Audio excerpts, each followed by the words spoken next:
जी नमस्ते मैम। आज हमें कल हमने अनुकरण सिद्धांत कर लिया था और उसका स्लाइड्स का स्क्रीनशॉट भी मैंने भेज दिया था आप सभी लोगों को। आज हम अरस्तु का विरेचन सिद्धांत करेंगे। विरेचन सिद्धांत अरस्तु ने अनुकरण सिद्धांत की तरह ही कला की उपादेयता या महत्व को स्थापित करने के लिए दिया था।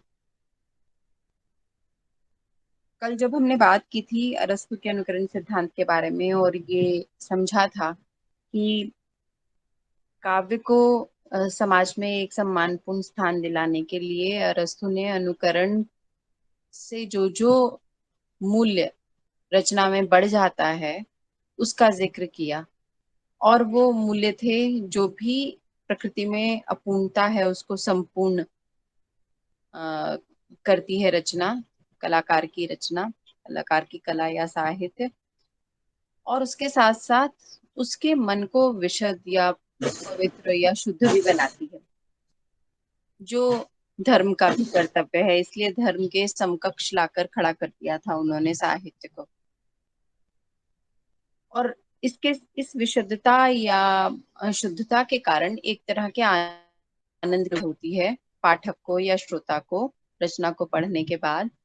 और इससे वो अपने जीवन संघर्षों में फिर से संलिप्त होने के लिए तरोताजा हो जाता है। एक तरह से उसका परिष्कार हो जाता है और वो शुद्ध मन से फिर से जीवन जगत की सच्चाइयों और संघर्षों से लड़ने को तैयार हो जाता है। ये जो बात कही अरस्तु ने, उसके लिए उसने औषधि शास्त्र का एक शब्द लिया, विरेचन। विरेचन विरेचन का ये तो हिंदी का शब्द है। अरस्तु ने इसके लिए कैथारसिस शब्द का इस्तेमाल किया था। कैथारसिस, कैथारसिस अंग्रेजी में इसकी स्पेलिंग लिखेंगे KATHARSIS। हिंदी में इसे लिखेंगे क पर दीर्घ की मात्रा, ह पे आ की मात्रा, रेफ, स और छोटी की मात्रा और स। ये चिकित्सा शास्त्र का शब्द है, औषधि शास्त्र का शब्द है। इसका अर्थ क्या होता है? किसी ने सुना है इससे पहले इस शब्द को?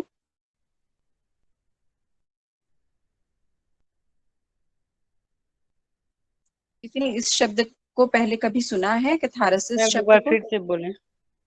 No ma'am. कैथारसिस, कैथारसिस या विरेचन शब्द ही हिंदी का में इसका अनुवाद किया गया, विरेचन। इसको कभी किसी ने पहले सुना है? No ma'am. No ma'am.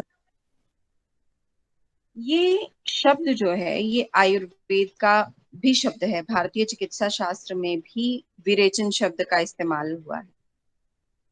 विरेचन क्या होता है? विरेचन एक पद्धति भी है चिकित्सा की, और साथ साथ में कुछ औषधियां भी होती हैं जिन्हें रेचक औषधियां कहा जाता है। जो शरीर जितने भी विकार होते हैं, जैसे कि कभी कभी ये कहा जाता है, आप आजकल सुनते होंगे कि टॉक्सिन्स भर जाते हैं शरीर के अंदर। सुना है किसी ने? Toxin, yes ma'am. टॉक्सिन हो बढ़ जाते हैं। ये टॉक्सिन्स जो हैं ये विकार हैं शरीर में। जितने भी वात पित्त कफ जो हमारे 3 गुण शरीर के बताए गए हैं, इन तीनों गुणों के संतुलन से शरीर स्वस्थ रहता है। लेकिन कभी कभी खान पान से, जीवनचर्या से या संघर्षों में जीवन के लिप्त रहने से कभी कभी हमारे इन जो तत्व हैं, शरीर के तत्व वात पित्त और कफ, इनमें असंतुलन आ जाता है। कोई बढ़ जाता है, कोई घट जाता है। और उसके साथ साथ अशुद्धियां भी शरीर के अंदर आ जाती हैं, विकार शरीर के अंदर आ जाते हैं। जैसे शरीर में आते हैं वैसे मन में भी कई विकार होते हैं। शरीर के विकारों की शुद्धि और मन के विकारों की शुद्धि हमारे भारतीय चिकित्सा शास्त्र में साथ साथ चलती है। शरीर के विकार, मन के विकार के निकालने के लिए, शरीर से निकालने के मैम लिए। आपकी वॉइस ब्रेक हो रही मैम है। आपकी आवाज ब्रेक हो रही है। ब्रेक हो रही है? अभी बताइए, अभी ठीक आ रही है? यस मैम अभी ठीक है। Yes ma'am. कहाँ तक सुना था आप सभी ने? मैम विकारों को दूर करने के लिए। हाँ, तो ये रेचन जो है, रेचन की क्रिया, रेचन की चिकित्सा पद्धति या ये रेचक औषधियां जो हैं, वो शरीर के विकारों को शरीर से बाहर निकाल कर और उसे स्वस्थ कर देती हैं, पुनः स्वस्थ कर देती हैं। अब जब ये स्वस्थ कर देती हैं तो हमारे शरीर के जो मूल तत्व हैं वो सभी अपनी जगह पर आ जाते हैं, संतुलित हो जाते हैं और मनुष्य जो है स्वस्थ मन और आनंद के साथ अपने जीवन का यापन करता है। अरस्तु ने इसी रेचन पद्धति या रेचक औषधियों के द्वारा शरीर के इलाज के जो ये जो प्रक्रिया थी, इसको अपना कर अनुकरण के माध्यम से जो साहित्य रचा जाता है उसके प्रभाव के रूप में परिभाषित किया। यानी उन्होंने कहा कि साहित्य जो है वो अनुकरण के माध्यम से रचना करता है। ये तो हम कर चुके हैं कल। वो या तो जैसी दिखती है चीजें हमें, प्रकृति जीवन जगत जैसा दिखता है उसकी रचना करता है, या जैसा संभावित होता है या जैसा उसे होना चाहिए आदर्श रूप, उसकी रचना करता है। और जब वो ऐसा करता है तो उसमें वो कई बार कई तरह के दुखों को, कष्टों को, अनुभूति ऐसी कष्टदायी अनुभूतियों को, करुणा को, त्रास को अपने काव्य में, अपनी रचना में दिखाता है। प्लेटो मानते थे कि ये दिखाने से लोगों के कष्ट बढ़ते हैं, वो विक्षिप्त जैसे हो जाते हैं। लेकिन अरस्तु मानता है कि जब इस तरह के करुणा और त्रास के भावों का अतिरेक करके, ज्यादा दिखाकर या उनसे संबंधित कहानियों को दिखाकर, ऐसे पात्रों को दिखाकर जो जीवन में कष्ट पाते हैं और उनसे संघर्ष करके बाहर निकलते हैं, ऐसा करने से मनुष्य के जो पाठक या दर्शक या श्रोता मनुष्य है, वो जब ऐसी कहानियों को देखता है तो उसके हृदय के ये जो ईर्ष्या, क्रोध, दुख, करुणा, त्रास के भाव भी जागृत हो जाते हैं। और जब वो जागृत हो जाते हैं तो उसको इस सीमा तक लेखक लेकर आ जाता है कि वो उसके उसके हृदय की ये भाव उसके मन से बाहर छलक जाते हैं। और जब वो छलक जाते हैं तो उसका मन साफ हो जाता है। ईर्ष्या, द्वेष, लोभ, मोह, क्रोध, बेईमानी, भ्रष्टाचार वगैरह जो भी उसके अंदर करने के भाव मन में है, वो सभी जब पर्दे पर या मंच पर दिखाए गए दुख और क्लेश को देखकर उभर जाते हैं, तो वो उभर कर एक तरह से बाहर निकल जाते हैं और उससे मन साफ हो जाता है पाठक का या दर्शक का या श्रोता का। इस प्रक्रिया को बताकर उन्होंने कहा कि देखिए ये वैसे ही होता है जैसे औषधि शास्त्र में रेचन की प्रक्रिया से होता है। यानी कि रेचन की प्रक्रिया में लोगों के अंदर के मल को साफ करने के लिए कुछ इस तरह की औषधियां दी जाती हैं कि जिससे एक बार रोग पूरी तरह से विकसित हो जाता है, पूरी तरह से बढ़ जाता है। और फिर उसके बाद जब पूरी तरह से वो विकसित हो जाता है तो उसका शमन होना, उस रोग में कमी आना शुरू हो जाती है। इसी तरह से आपने कभी अगर किसी को आयुर्वेद से चिकित्सा कराते हुए देखा तो आप देखते हैं कि एक बार जिस भी रोग के इलाज के लिए रोगी जाता है आयुर्वेद के पास तो वो रोग अचानक बहुत ज्यादा बढ़ जाता है।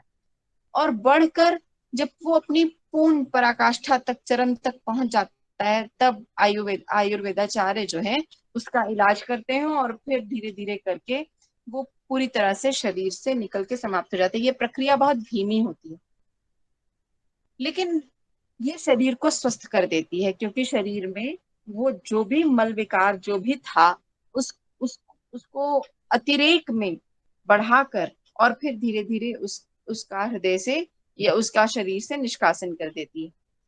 अरस्तु ने इसी पद्धति को उदाहरण स्वरूप अपनाकर साहित्य के द्वारा सामाजिक या सहृदय या पाठक या दर्शक या श्रोता पर पड़ने वाले प्रभाव को उपयोगी ठहराया और बताया कि जब कोई पाठक, कोई दर्शक या कोई श्रोता किसी नाटक को देखते हुए करुणा या त्रास के भावों का अतिरेक से अनुभव करता है, तो उसके अपने हृदय के मल, अपने हृदय के दोष, अपने हृदय के अशुद्धियां, अपने हृदय की परेशानियां, अपने हृदय का के करुणा जैसे और त्रास, भय जैसे, क्रोध जैसे भाव जो हैं वो निकल जाते हैं। अब इसको मैं सरल शब्दों में आपको समझाती हूँ कि जब भी हम कोई ऐसी फिल्म देखते हैं जिसमें नायक जो है वो कठिनाइयों से गुजरता हुआ अपने परिवार को खो देता है, या वो बहुत ही ज्यादा कष्ट में आ जाता है, तो आपका हृदय भी उद्वेलित हो जाता है। आपको जैसे व्यवस्था मान लीजिए उसे पीड़ित कर रही है, वो नायक जो है वो सब दृष्टि से अच्छा नायक है, लेकिन किसी कारणवश वो कानून व्यवस्था या पुलिस व्यवस्था का शिकार हो जाता है और उसके अंदर का क्रोध या उसके अंदर का क्षोभ या उसके अंदर का दुख जो है वो आपके अंदर भी दुख और कष्ट पैदा करता है, और आपके अंदर भी क्षोभ पैदा करता है, गुस्सा पैदा करता है व्यवस्था के लिए। ऐसे में जब इस तरह से जब वो आपके अंदर ये भाव उत्पन्न होते हैं, तो आप उस समय उद्वेलित होते हैं रचना को देखते हुए, आप कभी कभी गुस्सा करते हैं या कभी कभी आप रोते हैं, और इस तरह से आप आपके हृदय के जो ये भाव हैं उनको लेकर जो कुंठाएं आपके हृदय में हैं वो सभी विगलित होकर आपके अश्रुओं के साथ या आपके बातों के साथ निकल जाती हैं और आप फिर से स्वस्थ होकर अपने जीवन में लग जाते हैं। कहानी देखते हैं फिल्म की और आप एक तरह से बहुत ही फ्रेश हो जाते हैं देखकर, और फिर आप जीवन जगत की जो असंगतियां हैं या परेशानियां हैं उनके उपायों पर एक बार दृष्टि डाल लेते हैं और एक जीवन जीने का एक तरीका भी आप सीख जाते हैं कि जब मैं भी ऐसी परिस्थिति में आऊंगा तो मैं कैसे एक्ट करूंगा या करूंगी। तो एक एक तरह से एक हल अपनी परेशानियों का आपको मिल जाता है। ऐसा होता है या नहीं होता है? Yes ma'am. Yes ma'am. तो ये जो अरस्तु ने बताया कि कहानियां देखने से, नाटक देखने से, साहित्य को पढ़ने से मनुष्य पर केवल विक्षिप्तावस्था जैसा प्रभाव ही नहीं होता है, पागलपन जैसा प्रभाव ही नहीं होता है, साहित्य केवल अविवेकी ही नहीं बनाता है मनुष्य को। साहित्य मनुष्य को अपनी परेशानियों से लड़ने के रास्ते देता है। साहित्य जीवन के दुख दर्द से निराश मनुष्य को आशा की किरण भी दिखाता है। साहित्य मनुष्य को जब वो कष्ट में हो, दुख में हो और दुख में रहते हुए वो अपने अंदर अपने दुखों को दबा ले, तो जो कहानियों के नायक हैं उनके दुखों को देखकर उसके दुख उसके हृदय से बाहर निकल जाते हैं। तो ये जो पद्धति बताई अरस्तु ने उसको उन्होंने विरेचन कहा। ये बात इतनी सी थी केवल। उन्होंने इस पद्धति को या इस प्रक्रिया को जिसके माध्यम से साहित्य या साहित्यकार पाठक या दर्शक या श्रोता के मन का परिष्कार करता है, शुद्धि करता है, उसको उन्होंने विरेचन कहा। और अपनी त्रासदी की परिभाषा में, त्रासदी जो नाटक का एक प्रकार उनके समय में प्रचलित था, उन्होंने इस शब्द का प्रयोग किया। और वो परिभाषा क्या थी ये मैं आपको लिखवाती हूँ, अभी आप लिखिए। ये त्रासदी के विवेचन में भी काम आएगी परिभाषा, और विरेचन सिद्धांत के लिए भी ये परिभाषा काम आएगी। लिखवाऊं? आप लिखेंगे? कागज पेन है आपके हाथ में? Yes yes ma'am. पहले मैं हिंदी में लिखवाऊं या अंग्रेजी में लिखवाऊं? मैम हिंदी हिंदी में। में पहले। हिंदी में लिखवाती हूँ, ठीक है। त्रासदी, त्रासदी किसी गंभीर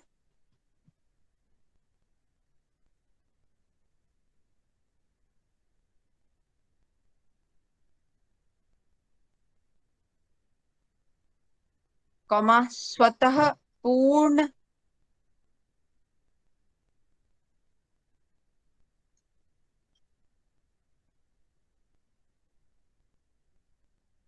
मैम गंभीर। गंभीर कॉमा स्वतः स्वतः पूर्ण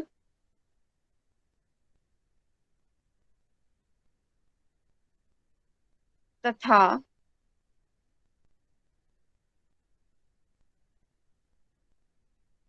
निश्चित आयाम से युक्त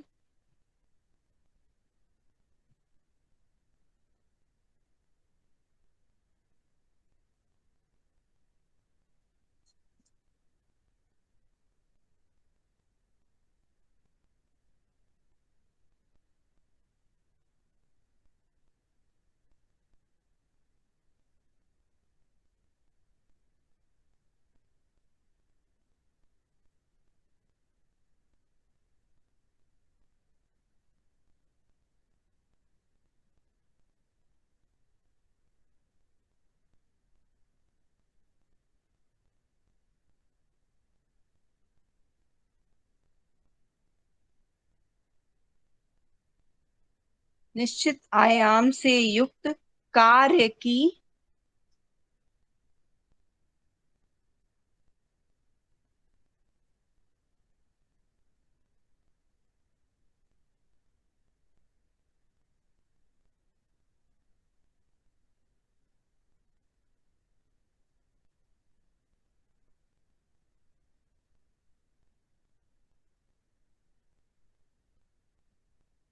अनुकृति का नाम है। मैम किसका? अनुकृति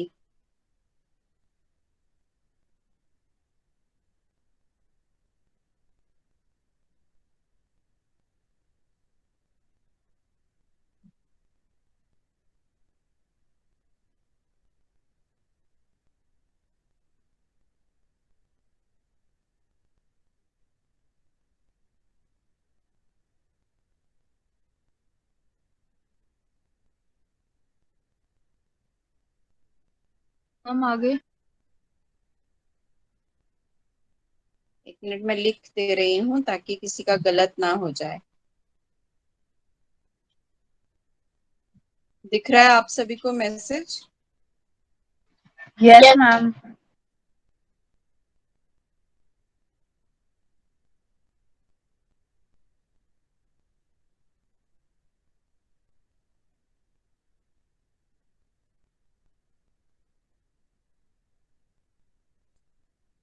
जिसमें करुणा व त्रास के उद्रेक द्वारा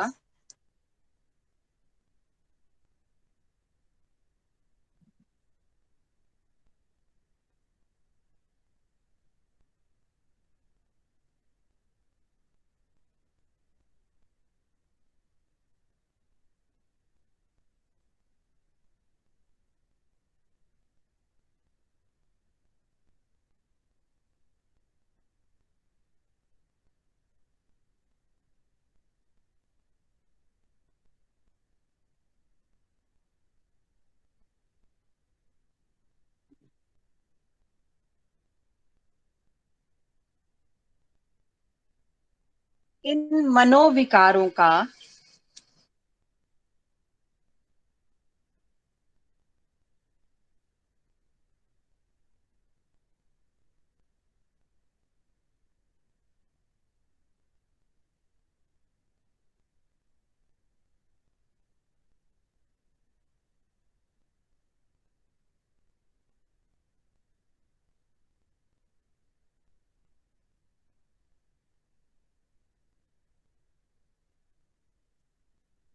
उचित विरेचन किया जाता है।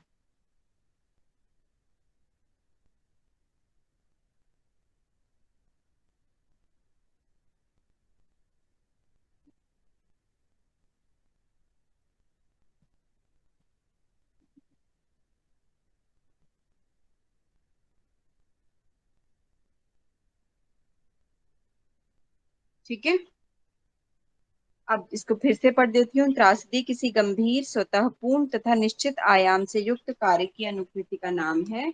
जिसमें करुणा व त्रास के उद्रेक द्वारा इन मनोविकारों का उचित विवेचन किया जाता है। अंग्रेजी में इसी को ग्रीक भाषा से अंग्रेजी में पोइटिक्स पुस्तक के अंतर्गत अनुदित किया गया। वो है tragedy is an imitation tragedy is imitation of an action. लिख रहे हैं आप या छोड़ दूं अभी अंग्रेजी वाला? यस मैम, लिख रहे हैं मैम। हाँ, tragedy is imitation of an action that is serious, complete,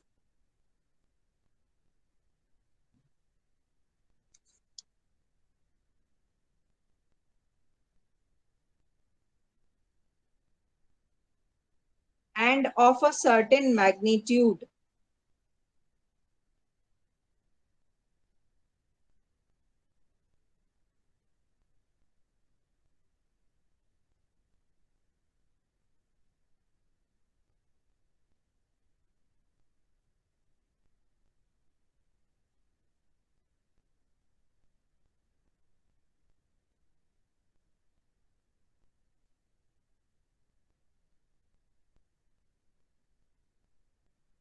Complete and of a certain magnitude through pity and fear,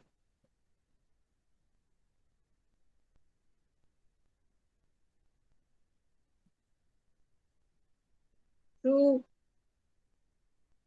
pity and fear, affecting the proper purgation or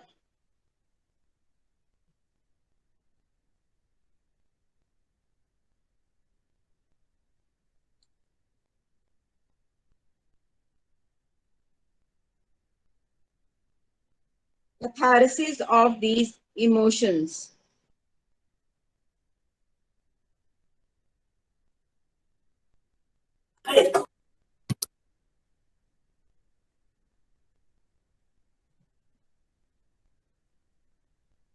ma'am proper के बाद ma'am pity and fear के बाद यही पे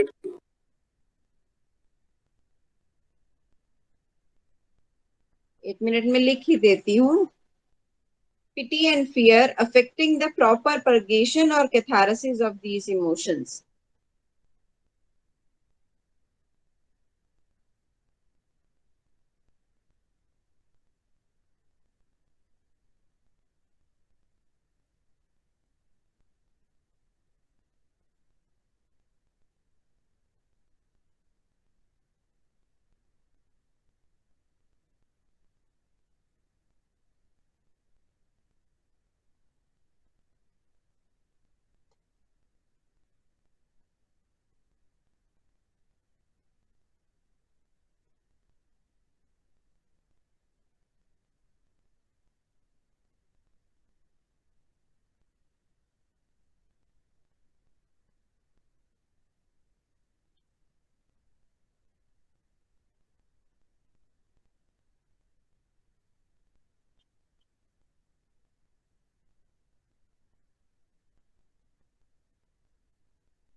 लिख लिया आप सभी लोगों ने?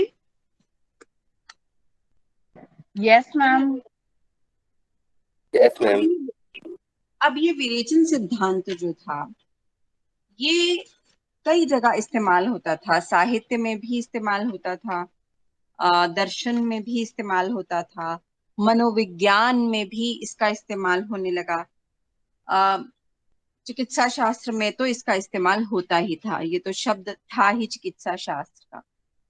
तो चिकित्सा शास्त्र में ये अ, शरीर के शुद्धि के लिए इस्तेमाल होता था, यानी कि जो भी तत्व जो हैं शरीर के असंतुलित हो गए हैं, उनको विरेचन के माध्यम से या इन इन मलों के या अशुद्धियों के निष्कासन के माध्यम से संतुलित कर दिया जाता था। ये आपने एलोपैथी में भी देखा है। एलोपैथी में अक्सर जब सर्जरी की जाती है तो वो इसी कारण से की जाती है। क्या आवाज नहीं आ रही है? मैम आ रही है। दीप आनंद का मैसेज है, आवाज नहीं आ रही। दीप आनंद, आपको आवाज आ रही है? मैम हो सकता है उधर नेटवर्क इशू वगैरह हो। हाँ, आपका थोड़ा नेटवर्क इशू हो सकता है, बारिश भी हो रही है, बाकी सब लोगों को तो आ रही है आवाज।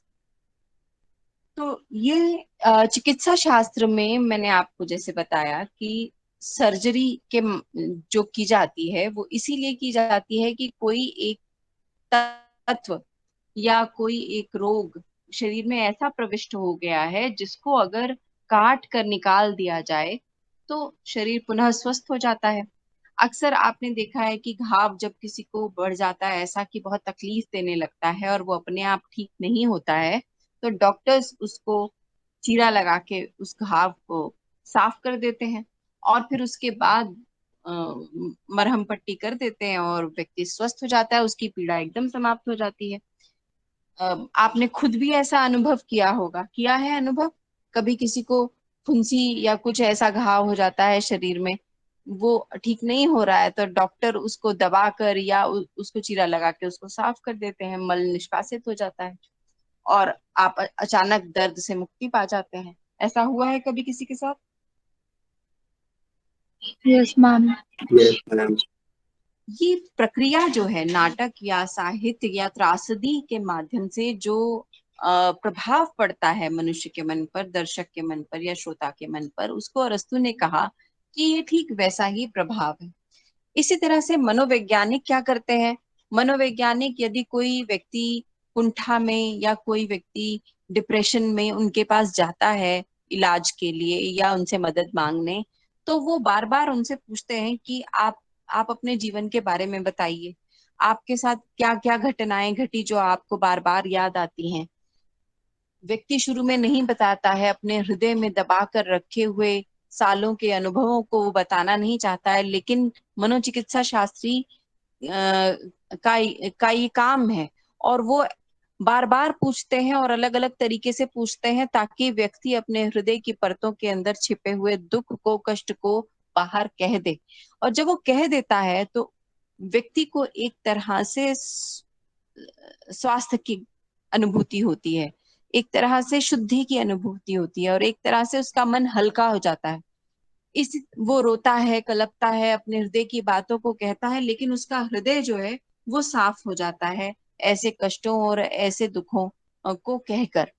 तो ये पद्धति कई जगह इस्तेमाल होती है चिकित्सा शास्त्र में, मनोचिकित्सा शास्त्र में भी, आयुर्वेद में भी, होम्योपैथी में भी, एलोपैथी में भी और दर्शन शास्त्रियों के द्वारा भी। और अरस्तु ने कहा कि साहित्य में भी ये पद्धति इस्तेमाल की जा सकती है और या की जाती है, या साहित्यकार जब त्रासदी लिखता है या त्रासदी को मंच पर अभिनीत करता है तो करुणा और भय या दुख या जीवन के जितने भी कष्ट से परिपूर्ण भाव हैं उनको मंच पर एक साथ इकट्ठा अभिनीत होते हुए देखकर, खेला जाते हुए देखकर पाठक या दर्शक के मन में भी वैसे ही समान भाव उपजने लगते हैं। उसके हृदय के मनोविकारों का की जागृति हो जाती है, एक तरह से वो एक तरह से उत्तेजित हो जाते हैं और वो पाठक, दर्शक या श्रोता कभी कभी कभी रोने लगता है, कभी कलपने लगता है, या कभी सोचने लगता है उन भावों पर फिर से, और उनको अपनी परेशानियों के हल मिल जाते हैं। आपने कई बार देखा होगा, लोग नायक को देख रहे हैं कि वो लड़ाई कर रहा है खलनायक से, और जब वो घुसा मारता है, उधर उसको थप्पड़ मारता है, तो आप कहते हैं और मार, और मारो इसको। आपके मन में इच्छा होती है कि इस खलनायक को की बहुत पिटाई होनी चाहिए, उस खलनायक को बहुत सजा मिलनी चाहिए। ये मन के अंदर जो आपके भाव आते हैं, कभी आपने अनुभव किया है ऐसा कि लोग फिल्म देखते देखते रोने लगते हैं, फिल्म देखते देखते ठीक वैसे ही हाव भाव लेकर आ जाते हैं या एक्शन करने लगते हैं जैसे नायक कर रहा होता है, मार रहा होता है, तो आपके मन से भी आवाज उठती है कि इसको और मारा जाना चाहिए। तो ये जो अ, आपके मन के भाव हैं, ये एक तरह से आपको संतुष्टि देते हैं कि बुराई को सजा मिल रही है, बुराई को सजा मिल सकती है। तो आप जो अपने जीवन में, यथार्थ जीवन में कभी कभी दुख और क्षोभ का अनुभव करते हैं कि अच्छे लोग ही हमेशा सजा पाते हैं, बुरे लोगों को कष्ट नहीं होता है, बुरे लोगों को सजा नहीं मिलती है, उनकी बुराइयां समाज के सामने नहीं आ पाती हैं, तो जब आप फिल्मों में ऐसा उद्घाटन होते हुए, नायक के दुष्चरित्र का उद्घाटन होते हुए देखते हैं, तो आप कभी कभी ये संतोष भी अनुभव करते हैं कि कभी ना कभी इस तरह से जीवन, यथार्थ जीवन के खलनायकों का भी असत्य उद्घाटित होगा, और वो अम, लोगों के सामने आएंगे और उनको इस बात की सजा मिलेगी। और अगर मान लीजिए ये संतोष नहीं भी होता, तो एक तरह से आपको नायक के द्वारा निकाले गए अपनी परेशानियों के हलों से अपने जीवन की परेशानियों के हल भी मिल जाते हैं, और आप पहले से ज्यादा स्वस्थ, पहले से ज्यादा संतुष्ट, पहले से ज्यादा मुखर, पहले से ज्यादा समर्थ अपने आप को अनुभव करते हैं किसी रचना को देखने या पढ़ने के बाद। और अरस्तु का कहना है कि ये प्रभाव जो है एक स्वस्थ समाज के लिए बहुत ही जरूरी है, क्योंकि यथार्थ जीवन में जीते हुए हम अपनी बहुत सारे दुखों, परेशानियों कर कुंठाओं को अपने हृदय में संजो कर रख लेते हैं, उनको दूसरों के सामने अभिव्यक्त नहीं करते, क्योंकि एक सभ्य समाज में रोना, कलपना, चिल्लाना, क्रोध अभिव्यक्त करना अच्छा नहीं माना जाता है। इससे आपके चरित्र के दोष प्रकट होते हैं। तो इसलिए लोग अपनी हृदय की भावनाओं को, गुस्से को, प्रतिकार को, बदले की भावना को हृदय में दबा कर रखते हैं। लेकिन जब नाटक में इस तरह के भावों को मंचित होते हुए देखते हैं, तो उनके हृदय की इच्छाएं एक तरह से पूर्ण हो रही होती हैं, और वो स्वस्थ होकर नाटक को देखने के बाद अपने सामाजिक कार्यों में, अपने जीवन जगत में फिर से संलिप्त हो जाते हैं। तो ये प्रभाव नाटक का दर्शकों पर पड़ता है। इसीलिए नाटक जो है एक अ, एक एक तरह से एक चिकित्सा है, एक तरह से एक हल है मनुष्य समाज के क्षोभ और परेशानियों का। ये समझ में आए आपको बात? Yes ma'am. जी मैम। Yes ma'am. ये सबको अच्छे से समझ में आ गई बात? Yes ma'am. किसी को कोई प्रश्न तो नहीं पूछना है इसके संबंध में? मैम विरेचन जो पद्धति है मैम वो आयुर्वेदिक है ना? हाँ, आयुर्वेद से, चिकित्सा शास्त्र का शब्द है ये विरेचन। ग्रीक मैम भाषा में या यूनानी भाषा में इसको कैथारसिस कहते हैं, वहां पर भी ये चिकित्सा शास्त्र का ही शब्द है। और हमारे यहाँ आयुर्वेद में भी विरेचन जो है वो चिकित्सा शास्त्र का शब्द है, लेकिन काव्य शास्त्र या नाट्य शास्त्र में भी इसको अपना लिया गया। इसके इस पद्धति के प्रयोग से जो इलाज हो जाता है मनुष्य के शरीर का, उसके कारण साहित्यकारों ने, आलोचकों ने या काव्य शास्त्रियों ने इस पद्धति को सामाजिकों के, सहृदयों के मन के स्वस्थ अ, हो जाने के कारण अपनाया है। साहित्य का प्रभाव साहित्य पढ़ने वाले के मन पर एक अच्छा प्रभाव डालता है। इसलिए उन्होंने कहा कि जो साहित्य है वो विरेचन करता है पाठकों का, पाठकों के मनोविकारों का। हाँ, पूछिए, और कुछ पूछना है? No ma'am. सबको अच्छे से समझ में आ गया? बहुत सरल बात है। अब इसके बाद हम त्रासदी करेंगे, ये विरेचन सिद्धांत के बाद। समझ में आया ये सिद्धांत सभी को? Yes ma'am. Yes ma'am. Yes ma'am. Yes ma'am. ठीक है, चलिए बहुत अच्छे। श्वेता, आपने अटेंडेंस भी ले ली होगी। मैम 1 मिनट ले लेते हैं। हाँ, ले लीजिए।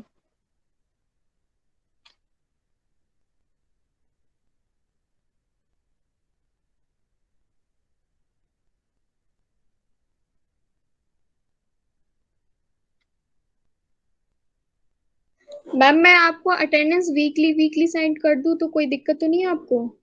नहीं, कोई दिक्कत नहीं है, लेकिन बस स्टूडेंट्स को पता चलना चाहिए कि उनकी अटेंडेंस लग रही है, किसी की छूट तो नहीं रही है। ओके मैम, तो मैम इनके लिए मैं स्क्रीनशॉट भेज दिया करूंगी ग्रुप पे, और आपको मैम मैं वीकली सबमिट कर दूंगी अटेंडेंस। हाँ, बिल्कुल ठीक। जी मैम। Thank you. मैं लीव करूं? जी मैम, थैंक यू मैम।